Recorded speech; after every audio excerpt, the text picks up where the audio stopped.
annabi ya ce alaikum bi qiyamil layl, annabi ya ce na hore ku da sallar dare. Karka yadda wallahi in dai kwanciya ne yana nan yana jiran ka. Karka yadda malama, karka yadda in dai bacci ne yana nan, za ka zo ka yi baccin da ko an tashe kama ba da ka tashi. In bacci ne yana jiran ka, karka yadda ka bata lokacin. Ubangiji ne ya umarce ka, annabinka ya hore ka da shi, karka yadda.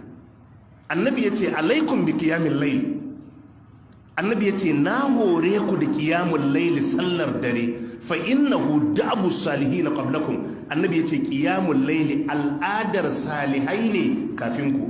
Duk al'ummomin da suka zo, duk wani salihi, duk wani nagartaccen bawan Allah, to qiyamul layl al'adarsa ce, ba fa yana yi bane, a'a ta zama al'adarsa ce. Rayuwarsa tana haɗe da qiyamul layl, rayuwarsa tana haɗe da qiyamul layl.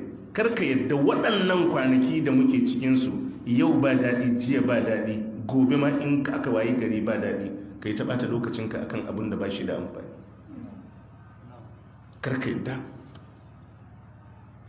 Fa innahu da'abu salihin qablakum, annabi yace qiyamul layli al'adar salihai ne. Salihi baya wasa da qiyamul layli. Jama'a kun ga qiyamul layli, moromoron rayuwar duniya da lahira mafi yawa an sa shi a cikin qiyamul layli. Annabi yace fa innahu da'abu salihin qablakum, al'adar salihai ne kafin ku.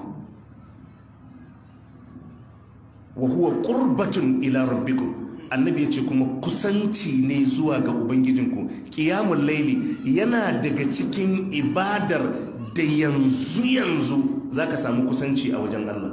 Duk abin da zaka yi amfani da shi, duk abin da zaka nemi kusancin Allah da shi wajen da'a ma Allah, to qiyamul laili na daga cikin na gaba yanzu ka samu kusanci a wajen Allah sallan dare.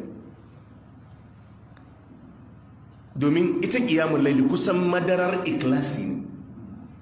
Kai kaɗai za ka tashi, kai sallarka, kai kaɗai za ka tashi, ba don ka nuna ma wani ba, a ɗakinka za ka tashi.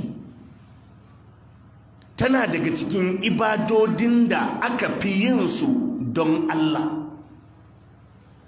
Wa kurbatun ila rabbikum, annabi yace qiyamul laili kusanci ne zuwa ga ubangijinku, ma'ana ibada ce da take kusantar da bawa zuwa ga Allah. In har kana so ka samu kusanci abun Allah, ka rike sallar dare. In kana so ka samu kusanci a wajen Allah, ka rike sallar dare.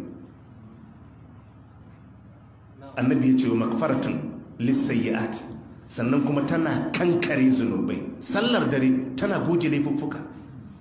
Mutum zai tashi da laifuffukansa da zunubansa, ya tashi ya yi ƙiyamun laili, yana sallar ana kankare laifuffukan, yana sallar ana kankare laifuffukar har ya idar da sallar. Ita kadai ƙiyamun laili goge laifuffuka take. Annabi ya ce wa manhatun lil ismi wa manhatun anil ismi, sannan tana hana sabon Allah. Ƙiyamun laili tana taka birki malaifi. Idan mutum yana ƙiyamun laili, in mutum na ƙiyamun laili, ko appointment suka hada da karuwa, yana da wahala ya iya zuwa. Zai dinga shiga damuwa da firgici, sai ya kauce ma wannan sabon Allah.